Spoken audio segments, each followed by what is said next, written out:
नमस्कार, स्वागत है आप सभी का। मैं हूं कृतिका और देश का सबसे भरोसेमंद चैनल डीडी न्यूज पर लेकर हाजिर हूं आपका अपना पसंदीदा शो खबरों का सरपंच न्यूज पंच। और इस कार्यक्रम के जरिए हम आप तक हर रोज वो तमाम खबरें पहुंचाते हैं जिन पर रहती है हम सभी की नजर। लेकिन न्यूज पंच में सिर्फ खबर नहीं होती बल्कि होती है हर खबर की पूरी पड़ताल। तथ्य और आंकड़ों के जरिए आपको समझाते हैं खबर का हर एक बिंदु। और आज न्यूज पंच के जरिए जिन प्रमुख खबरों को हम आप तक पहुंचाएंगे और साथ ही अपने संवाददाताओं से लेंगे ताजा अपडेट, सबसे पहले एक नजर डालेंगे उन 3 प्रमुख खबरों पर। तो आज सबसे पहली और प्रमुख खबर, जहां आपको बता दें कि अचानक इस्तीफे से इस वक्त सब हैरान हैं। जगदीप धनखड़ की तरफ से बीते कल ये इस्तीफा दिया गया और उसके बाद में सब हैरान है इस इस्तीफे के बाद। लेकिन कई सारे सवाल भी इस वक्त जहन में उठ रहे हैं कि आखिर अब इसके बाद उप सभापति की, राज्यसभा के सभापति की जिम्मेदारी कौन संभालेगा, कैसे कामकाज होगा, इन तमाम सवालों के जवाब देंगे हम आपको आज इस खबर के दौरान। लेकिन इसके साथ ही जो दूसरी प्रमुख खबर है वो भी आपको बता दें, जहां जज के घर कैश का जो मामला था उसमें अब महाभियोग से क्या जस्टिस वर्मा बच पाएंगे, क्योंकि उनको हटाने की प्रक्रिया इस वक्त चल रही है जिस पर कई सांसदों की तरफ से हस्ताक्षर भी किए जा चुके हैं, कई लोकसभा सांसद और राज्यसभा सांसद। आखिर क्या होती है ये पूरी प्रक्रिया, क्या महाभियोग से जस्टिस वर्मा बच पाएंगे, बताएंगे इस पूरी प्रक्रिया के बारे में भी। इसके साथ ही जो तीसरी प्रमुख खबर है वो है अंतर्राष्ट्रीय जगत से जुड़ी हुई, जहां ईरान ने एक बार फिर से अमेरिका को आंख दिखाई है, जिसके बाद अमेरिका भड़क गया है। जी हां, ईरान की तरफ से कहा गया है कि वो जो उसका परमाणु कार्यक्रम है वो उसे अभी भी जारी रखेगा, जिसके बाद अमेरिका की तरफ से भी पलटवार किया गया है। क्या कुछ कहा गया है इसके बाद अमेरिका की तरफ से, बताएंगे इस खबर के बारे में विस्तार से आपको। तो चलिए सबसे पहले शुरुआत करते हैं न्यूज पंच की आज की प्रमुख खबर के साथ। उपराष्ट्रपति जगदीप धनखड़ ने स्वास्थ्य कारणों का हवाला देते हुए सोमवार को अपने पद से तत्काल प्रभाव से इस्तीफा दे दिया। राष्ट्रपति को भेजे गए त्यागपत्र में उन्होंने प्रधानमंत्री, मंत्रिपरिषद और सांसदों के सहयोग के लिए आभार जताया और कहा कि भारत की असाधारण प्रगति और वैश्विक उभार का साक्षी बनना उनके लिए गर्व की बात रही। संसद के मानसून सत्र में कई अहम विधेयक और बहसों की तैयारी इस बार है और ऐसे में सभापति की भूमिका काफी महत्वपूर्ण होगी। उपराष्ट्रपति के इस्तीफे के बाद अब हर किसी के जहन में कुछ सवाल उठ रहे हैं कि संसद का मानसून सत्र शुरू हो चुका है और अब आगे राज्यसभा को संचालित कौन करेगा, नया उपराष्ट्रपति कौन होगा और कब तक चुनाव होगा। इन सभी सवालों के जवाब आज हम आपको देंगे और साथ ही करेंगे चर्चा अपने संवाददाता से और जानेंगे उनसे लेटेस्ट अपडेट। लेकिन सबसे पहले आपको दिखाते हैं जगदीप धनखड़ का उपराष्ट्रपति पद से इस्तीफा। तो उपराष्ट्रपति पद से जगदीप धनखड़ अपना इस्तीफा दे चुके हैं, जिसमें अपने जो ये रेजिग्नेशन लेटर है उसमें उन्होंने स्वास्थ्य कारणों को वजह बताया है कि वो स्वास्थ्य कारणों की वजह से इस्तीफा दे रहे हैं। इसके साथ ही राष्ट्रपति को सहयोग और सौहार्दपूर्ण संबंधों के लिए धन्यवाद भी जगदीप धनखड़ की तरफ से किया गया। प्रधानमंत्री और मंत्रिमंडल को सहयोग के लिए उन्होंने आभार जताया, जो सहयोग उनका रहा उसके बारे में जिक्र उन्होंने अपने इस रेजिग्नेशन लेटर में किया है। साथ ही उन्होंने लिखा है कि इतिहास के इस महत्वपूर्ण दौर में सेवा करना मेरे लिए सम्मान की बात रही, इसका भी जिक्र उन्होंने किया। साथ ही उन्होंने कहा कि भारत की उपलब्धियां और शानदार भविष्य के लिए गर्व और अटूट विश्वास मेरा है। इसके साथ ही आपको बता दें कि जगदीप धनखड़ का राजनीतिक सफर अभी तक का कैसा रहा है वो आपको बताते हैं। सबसे पहले 1989 में राजस्थान के झुंझुनू से सबसे पहले वो सांसद बने। उसके बाद में 1991 तक वीपी सिंह की सरकार में केंद्रीय मंत्री की जिम्मेदारी उनके पास रही। 1993 में अजमेर जिले के किशनगढ़ से विधायक चुने गए राजस्थान में और 2019 में पश्चिम बंगाल के 28वें राज्यपाल के रूप में उनकी नियुक्ति हुई। जिसके बाद साल 2022 में अगर हम बात करें तो साल 2022 में भारत के 14वें उपराष्ट्रपति के रूप में उन्होंने शपथ ली थी और 2022 में उपराष्ट्रपति के पद पर शपथ लेने के बाद तब से लेकर अभी तक वो अपनी जिम्मेदारियां निभा रहे थे और अगस्त 2027 तक का उनका कार्यकाल था। लेकिन उससे पहले ही उन्होंने अपने पद से बीते कल इस्तीफा दे दिया है। उपराष्ट्रपति चुनाव में विपक्षी उम्मीदवार मार्गरेट अल्वा को उन्होंने हराया था 2022 में। संविधान और लोकतंत्र जैसे अहम मुद्दों पर हमेशा से जगदीप धनखड़ सक्रिय रहे हैं, अपनी आवाज को बुलंद करते रहे हैं और खासतौर पर अगर हम देखें तो भारतीय संस्कृति व भाषाई विविधता के समर्थन में भी आवाज उन्होंने अपनी बुलंद की है, आम जनता की आवाज को उठाया है। फर्जी खबर और फर्जी खबरों के खिलाफ सख्ती और वोकल फॉर लोकल पर भी उन्होंने हमेशा से जोर दिया है। तो अपनी आवाज को हमेशा बुलंद होते हुए नजर आए। लेकिन इसके साथ ही ये पद खाली होने के बाद में अब कहीं ना कहीं चुनाव होगा, उसकी क्या कुछ पूरी प्रक्रिया है वो आपको बताते हैं। इस्तीफा स्वीकार करने के बाद ये जो पद है उपराष्ट्रपति का वो खाली हो जाएगा, रिक्त हो जाएगा और आमतौर पर 6 महीने के भीतर ही चुनाव होता है उपराष्ट्रपति का। तो ऐसे में देखना होगा कि ये चुनाव कब होगा और इस चुनाव में संसद की जो दोनों सदन के सदस्य हैं, लोकसभा सांसद और राज्यसभा सांसद, वो इसमें वोट करते हैं। सिंगल ट्रांसफरेबल वोट से ये चुनाव किया जाता है और इसके साथ ही चुनाव आयोग द्वारा चुनाव की अधिसूचना जारी की जाती है। उसके बाद में ये चुनाव होता है और जो भी नया नवनिर्वाचित उपराष्ट्रपति चुनकर आता है वो 5 साल का पूर्ण कार्यकाल भी पूरा करता है। तो ये पूरी प्रक्रिया है, लेकिन अभी फिलहाल कोई भी नया उपराष्ट्रपति नहीं चुना गया। तो ऐसे में अब मानसून सत्र भी चल रहा है, आज मानसून सत्र का दूसरा दिन है। तो कौन राज्यसभा के सभापति की जिम्मेदारी संभालेगा, एक नजर उस पर डालते हैं। आज साफ तौर पर अगर हम देखें तो सभापति के मौजूद न होने पर जो वहां पर राज्यसभा के जो उपसभापति हैं उनके पास अब सारी जिम्मेदारी पहुंच चुकी है। उपसभापति की अध्यक्षता में अब सत्र जो है वो आगे आयोजित किया जाना है। मौजूदा समय की अगर हम बात करें तो राज्यसभा के उपसभापति हैं हरिवंश नारायण सिंह और वो कहीं ना कहीं अब ये तमाम जिम्मेदारियां अब संभालेंगे।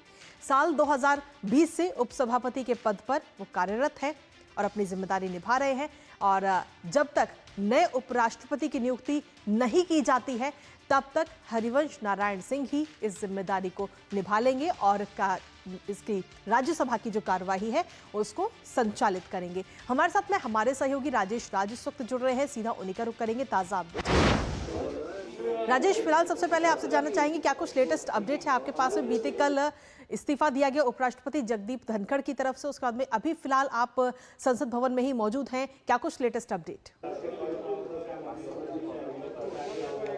देखिए, कल जो है वो भारी गहमा-गहमी भरा दिन रहा। एक तरफ जहां विपक्ष ने हंगामा खड़ा किया, वहीं पर जस्टिस जो वर्मा हैं उनके खिलाफ महाभियोग लाने की तैयारियों के बीच भी कहीं न कहीं जो है वो गहमा-गहमी सदन के भीतर और बाहर दोनों जगह देखने को मिली।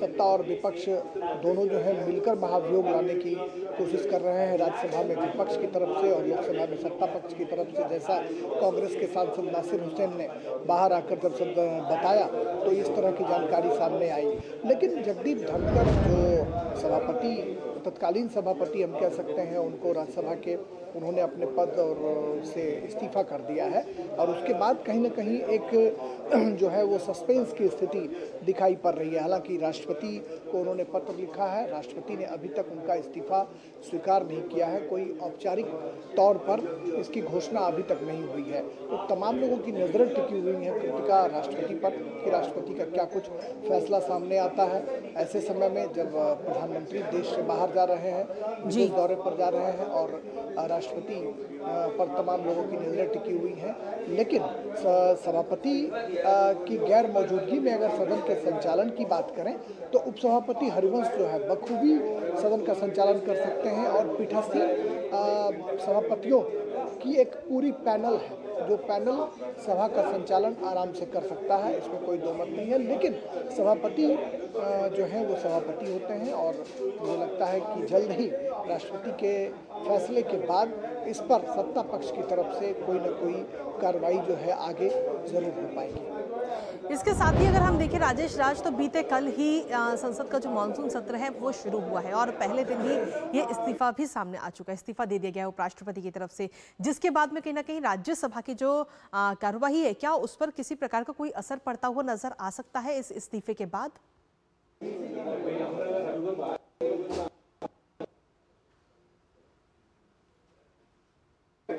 की शुरुआत तो सभापति करते हैं, लेकिन सभा का संचालन जो है अमूमन देखा जाता है कि वो क्वेश्चन आवर या जीरो आवर के बाद उपसभापति को सौंप कर निकल जाते हैं और कई बार पीठासीन पदाधिकारी जो है वो सभा का संचालन।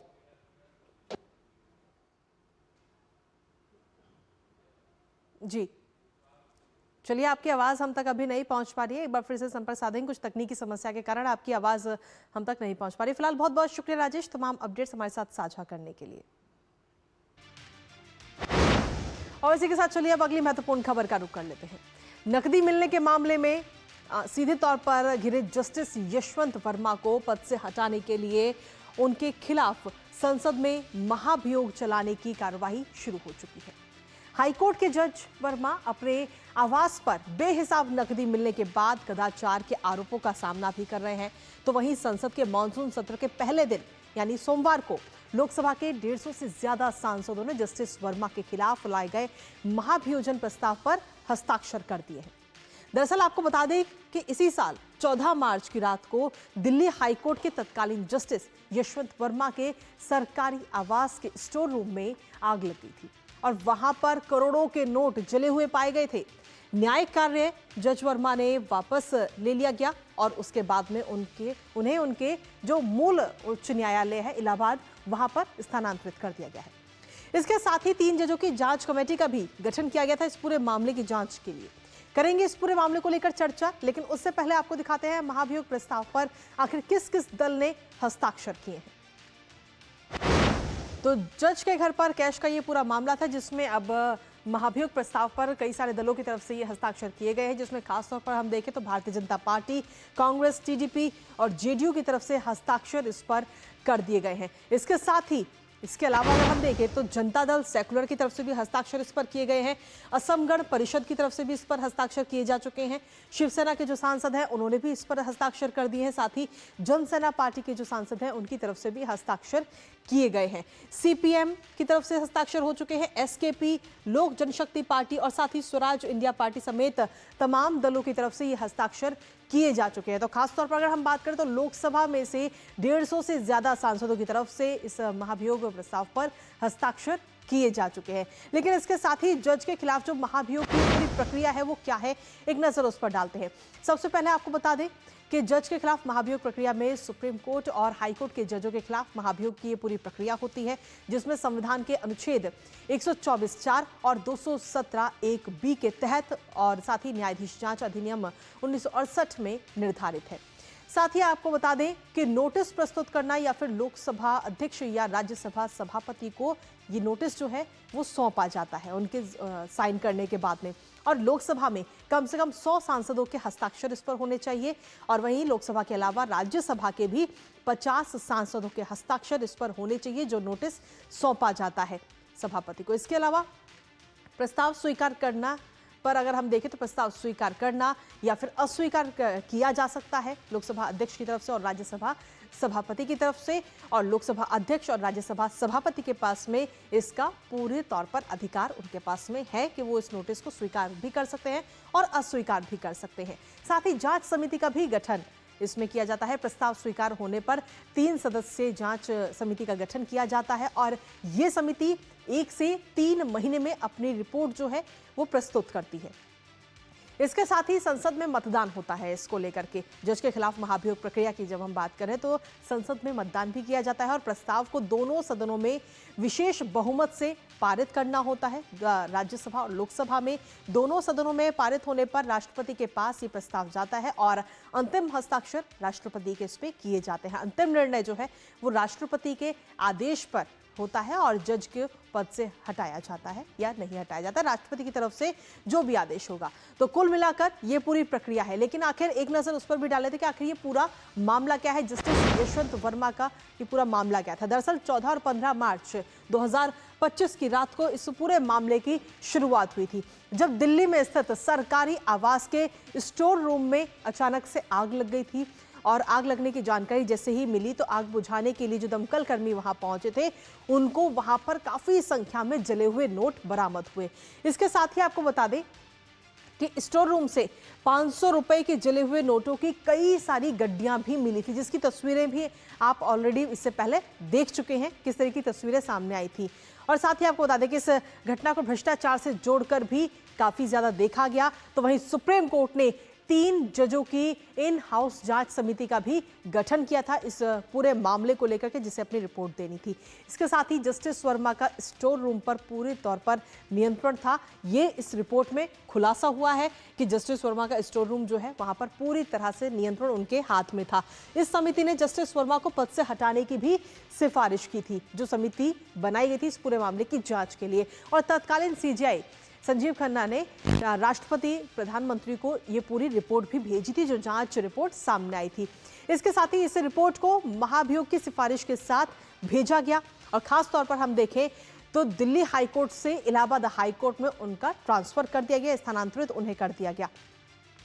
उसके बाद जस्टिस वर्मा को कोई न्यायिक कार्य भी वहां पर स्थानांतरित करने के बाद में नहीं सौंपा गया, किसी प्रकार की कोई जिम्मेदारी उन्हें नहीं दी गई। जस्टिस वर्मा का इस्तीफा देना या फिर स्वैच्छिक सेवानिवृत्ति लेने से भी उन्होंने साफ तौर पर इनकार कर दिया कि वो सेवानिवृत्ति नहीं लेंगे और ना ही किसी प्रकार का कोई इस्तीफा देंगे। तो ऐसे में तमाम सवाल भी उठ रहे हैं। इसके साथ ही सुप्रीम कोर्ट में जस्टिस वर्मा की तरफ से क्या कुछ दलीलें दी गई हैं, एक नजर उस पर भी डाल लेते हैं। दरअसल जांच प्रक्रिया में अनियमितता का ये पूरा मामला सामने आया था, जिसमें जांच समिति ने पक्ष रखने का उचित अवसर नहीं दिया, ये बात उनकी तरफ से कही गई। और ये भी उनकी तरफ से कहा गया कि समिति ने प्रक्रिया के खिलाफ उम्मीद की है, औपचारिक शिकायत दर्ज नहीं की गई, जो उनकी तरफ से शिकायत दर्ज होनी थी। जांच जब की जा रही थी इस पूरे मामले को लेकर, तो जांच के दौरान बयान को उचित रूप से समिति द्वारा दर्ज नहीं किया गया, ये बात भी उनकी तरफ से कही गई और ये दलीलें रखी गई। इसके साथ ही मीडिया ट्रायल की अगर हम बात करें तो जांच समिति की अंतिम रिपोर्ट मीडिया में लीक की गई, ये भी एक बड़ा आरोप उनकी तरफ से लगाया गया। जहां घटना के समय वो अनुपस्थित थे, जब ये आग लगने की घटना हुई थी तो वो वहां पर नहीं थे। आग लगने के समय वो आवास पर मौजूद नहीं थे और उनके आवास पर उनकी बेटी, एक बीमार मां और साथ ही कुछ नौकर उस दौरान मौजूद थे। सुप्रीम कोर्ट की सिफारिश पर भी तमाम सवाल उठे हैं, जहां आपको बता दें कि पूर्व सीजेआई संजीव खन्ना की महाभियोग सिफारिश को चुनौती दी गई है और कहा गया है कि इन हाउस समिति ऐसी सिफारिश नहीं कर सकती है। जस्टिस वर्मा ने सुप्रीम कोर्ट से जांच समिति की रिपोर्ट रद्द करने की मांग की थी। दिल्ली पुलिस और ईडी की प्रभावी जांच करने के निर्देश देने की मांग उनकी तरफ से की गई थी। लेकिन इसके साथ ही सुप्रीम कोर्ट की अगर हम बात करें तो सुप्रीम कोर्ट ने तत्काल सुनवाई से साफ तौर पर इनकार इस पूरे मामले को लेकर कर दिया था। जहां जस्टिस वर्मा के खिलाफ नकदी बरामदगी का जो ये पूरा विवाद है, इस पर सुनवाई थी, जिस पर सुनवाई से सुप्रीम कोर्ट ने तत्काल सुनवाई से इनकार कर दिया। एफआईआर दर्ज करने की मांग वाली ये याचिका जो है वो दायर की गई थी कि एफआईआर दर्ज करना है और इसके साथ ही तत्काल सुनवाई की मांग थी, जिस पर आपको बता दें कि सुप्रीम कोर्ट ने तत्काल सुनवाई से तो साफ तौर पर मना कर ही दिया। इसके साथ ही जो वकील हैं मैथ्यूज नेदुम्पारा ने ये तीसरी याचिका इस दौरान दायर की थी, जिस पर सुप्रीम कोर्ट ने इनकार कर दिया। सीजेआई और जस्टिस के विनोद चंद्रन के बेंच से ये गुजारिश की गई थी, ये सिफारिश की गई थी और जल्द सुनवाई के लिए सूचीबद्ध करने की अपील की गई थी इस पूरे मामले को लेकर। लेकिन फिलहाल सुप्रीम कोर्ट ने इस पूरे मामले पर जल्द सुनवाई से साफ तौर पर इनकार कर दिया। हमारे साथ हमारे सहयोगी शैलेंद्र मिश्र इस वक्त जुड़ रहे हैं, सीधा उन्हीं का रुख करेंगे ताजा अपडेट के लिए। शैलेंद्र, अगर हम देखें तो लोकसभा और राज्यसभा में महाभियोजन प्रस्ताव को लेकर दोनों सदनों के सांसदों की तरफ से हस्ताक्षर किए जा चुके हैं। जी देखिए कृतिका, आपने विस्तार से पूरी घटनाक्रम को बताया है कि कब क्या कुछ हुआ और आगे क्या कार्रवाई हो सकती है। हम जानते हैं कि कल 150 से ज़्यादा लोकसभा सांसदों ने लोकसभा अध्यक्ष से मिलकर जो नोटिस था महाभियोग प्रस्ताव लाने का वो सौंपा था। राज्यसभा में भी 50 से ज़्यादा सांसदों ने नोटिस दिया और उसके बाद आगे की प्रक्रिया भी आपने बताई कि 3 सदस्यीय समिति बनेगी। दरअसल इस तरह का प्रस्ताव आया क्यों? क्योंकि आप जानते हैं कि सुप्रीम कोर्ट ने जो समिति बनाई थी, जांच समिति, उसने जो तमाम महत्वपूर्ण बातें कही थी वो एक तरह से सिफारिश थी सरकार को कि इनके खिलाफ महाभियोग प्रस्ताव लाया जाए, जस्टिस यशवंत वर्मा के खिलाफ। और हमने देखा कि किसी एक सरकार की पहल पर एक तरह से कहें तो ये प्रस्ताव नहीं आया है, सभी राजनीतिक दलों की एक सहमति थी। सभी प्रमुख राजनीतिक दलों ने इस बात को लेकर सहमति जताई कि जस्टिस यशवंत वर्मा के खिलाफ महाभियोग प्रस्ताव लाया जाना चाहिए। और आप देखें कि दस्तखत करने वाले सांसदों में सत्ता और विपक्ष दोनों के सांसद शामिल हैं, जो 150 से ज़्यादा सांसद लोकसभा में और 50 से ज़्यादा सांसद जो राज्यसभा में जिन्होंने दस्तखत किया है। अब आगे की प्रक्रिया चूंकि आपने बहुत विस्तार से बताई है कि उन पर महाभियोग को लेकर आगे समिति बनेगी, वो जांच करेगी, उन पर जो आरोप लगे हैं उनको सफाई का मौका मिलेगा और उसके बाद सिफारिश की जाएगी। ये एक पूरी प्रक्रिया होती है जब किसी हाई कोर्ट के जज को हटाया जाता है संसद के जरिए, चूंकि संसद को वो शक्ति है। तो अब ये ऐसी परिस्थितियां आई क्योंकि जिस तरह से उनके सरकारी आवास में स्टोर रूम से जले हुए नोट बरामद हुए और उसके बाद ये मानना है तमाम सांसदों का कि ये एक तरह से सीधा मामला है और भ्रष्टाचार के जो गंभीर आरोप हैं वो प्रथम दृष्टया ऐसा दिखता है कि इस बात की जानकारी उस घर में रहने वाले सदस्यों को थी कि स्टोर रूम में नकदी रखी है, और जिस बात के आरोप लगे थे और जो सफाई दी गई थी जस्टिस यशवंत वर्मा की तरफ से, उससे समिति संतुष्ट नहीं थी, ऐसा बताया जा रहा था। और इसी के बाद सभी राजनीतिक दलों के बीच एक सहमति बनी कि उनके खिलाफ संसद में महाभियोग प्रस्ताव लाया जाना चाहिए और कल उस प्रक्रिया को आगे बढ़ाया गया। चलिए, बहुत बहुत शुक्रिया शैलेंद्र, तमाम जानकारी हमारे साथ साझा करने के लिए, इस खबर से जुड़े हुए, साथ ही बेहद ही साफ शब्दों में इस पूरे मामले को हमारे दर्शकों तक पहुंचाने के लिए, इस पूरी प्रक्रिया के बारे में और साथ ही कितने हस्ताक्षर की जरूरत होती है। फिलहाल बहुत बहुत शुक्रिया। तो कुल मिलाकर अगर हम देखें तो इस पूरे मामले में अभी तक लोकसभा में 150 से ज़्यादा सांसदों की तरफ से हस्ताक्षर इस पर किए जा चुके हैं, तो वहीं राज्यसभा की तरफ से भी कई सारे राज्यसभा सांसदों ने भी इस पर हस्ताक्षर किए हैं। हालांकि एक जो भी अपडेट होगा अब तक हम लगातार पहुंचाते रहेंगे इस खबर से जुड़ा हुआ, लेकिन इसी बीच न्यूज़ पंच में वक्त एक छोटे से ब्रेक का है, आप बने रहिए हमारे साथ।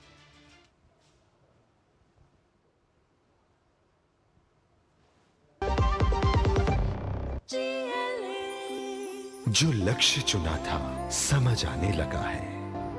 GLA यूनिवर्सिटी, उच्च लक्ष्य की निश्चित प्राप्ति। जब धरती चीर कर निकलता है लोहे का पत्थर और मिलता है मोंगिया के जोश से, फिर तपता है, पिघलता है और बनता है फौलाद। अब होता है सरिया सारी खूबियों के साथ। मोंगिया स्टील, मजबूत देश का मजबूत सरिया। और ब्रेक के बाद एक बार फिर से स्वागत है आप सभी का। रुक करेंगे अब तीसरी महत्वपूर्ण खबर का, जो कि अंतर्राष्ट्रीय जगत से जुड़ी हुई है। दरअसल अमेरिका और इजराइल ने मिलकर ईरान पर हमला किया, लेकिन लगता है कि वो उसके इरादों को कमजोर नहीं कर पाए हैं। ईरान ने एक बार फिर से साफ साफ कहा है कि वो अपने परमाणु कार्यक्रम को नहीं छोड़ेगा और उसे जारी रखेगा। दरअसल ईरान के विदेश मंत्री अब्बास अरागची ने एक न्यूज़ चैनल को अपना इंटरव्यू दिया और इस इंटरव्यू के दौरान उन्होंने कहा कि पिछले महीने हुए अमेरिकी हमलों के बाद परमाणु ठिकानों को हुई गंभीर क्षति के बावजूद ईरान की अपने परमाणु कार्यक्रम को छोड़ने की कोई योजना नहीं है। वो पूरे सीधे तौर पर हम देखें तो वो यूरेनियम संवर्धन यानी उसे शुद्ध करता रहेगा। पिछले महीने इजराइल ईरान युद्ध के दौरान अमेरिका ने तेहरान की परमाणु सुविधाओं पर बंकर बस्टर बम से हमला बोला था, जिसमें इन सुविधाओं को काफी नुकसान भी पहुंचा था। जिसके बाद अब आगामी शुक्रवार को यानी कि 25 तारीख को ईरान की 3 देशों के साथ परमाणु वार्ता भी होने जा रही है, और ऐसे में अब्बास अरागची का ये बयान कई सारे सवाल भी खड़े करता है। करेंगे चर्चा, लेकिन उससे पहले आपको दिखाते हैं ईरान की अमेरिका को धमकी। तो ईरान की तरफ से अमेरिका को यह धमकी दी गई है। ईरानी विदेश मंत्री अब्बास अरागची की तरफ से ये बयान सामने आया। एक न्यूज़ चैनल को इंटरव्यू दिया था उन्होंने, और इंटरव्यू के दौरान उन्होंने ये बयान दिया। उन्होंने सीधे तौर पर परमाणु कार्यक्रम जारी रखने का ऐलान इस दौरान किया है कि परमाणु कार्यक्रम जो है उनका वो जारी रहेगा। ईरान की परमाणु सुविधाएं हालांकि नष्ट हुई, अमेरिका की तरफ से जो हमला किया गया उसमें काफ़ी नुकसान पहुंचा, लेकिन उसके बावजूद भी तकनीक और कार्यक्रम पूरी तरह से खत्म नहीं है। फिलहाल यूरेनियम के संवर्धन को रोका गया और साथ ही समझौते में संवर्धन का अधिकार जरूरी होगा, ये बात उनकी तरफ से इस इंटरव्यू के दौरान कही गई। लेकिन इसके साथ ही आपको बता दें कि ट्रंप ने भी, अब जब ईरान की तरफ से ये बात कही गई तो सीधे तौर पर ट्रंप ने भी ईरान को चेतावनी दे दी है। ईरान के परमाणु कार्यक्रम पर ट्रंप का सख्त रुख ये सामने आया है हाल ही में, जहां सोशल मीडिया पर उन्होंने ईरान को चेतावनी दी है। और चेतावनी देते हुए डोनाल्ड ट्रंप ने ट्रुथ सोशल पर पोस्ट किया और कहा है कि ईरान दोबारा परमाणु हथियार बना रहा है और भविष्य में ईरान पर और हमलों की भी धमकी उनकी तरफ से दी गई है। तो सीधे तौर पर यह पूरा मामला अभी भी लगातार बढ़ता हुआ नजर आ रहा है। हमारे साथ हमारे सहयोगी अखिलेश एक बार फिर से हमारे साथ जुड़ गए, सीधा उन्हीं का रुख करेंगे। अखिलेश, परमाणु हथियार बनाने की बात ईरान की तरफ से कही गई है कि वो अभी भी अपना जो परमाणु कार्यक्रम है उसे जारी रखेगा, जिसके बाद अमेरिका की तरफ से भी सख्त रुख इस पर सामने आ चुका है और कहा गया है कि दोबारा से अमेरिका हमला कर सकता है। देखिए, निश्चित तौर पे ईरान और यूके, जर्मनी और फ्रांस के बीच में बातचीत होने वाली है इस शुक्रवार को, और इस सप्ताह शुक्रवार की बातचीत से काफी आशाएं हैं।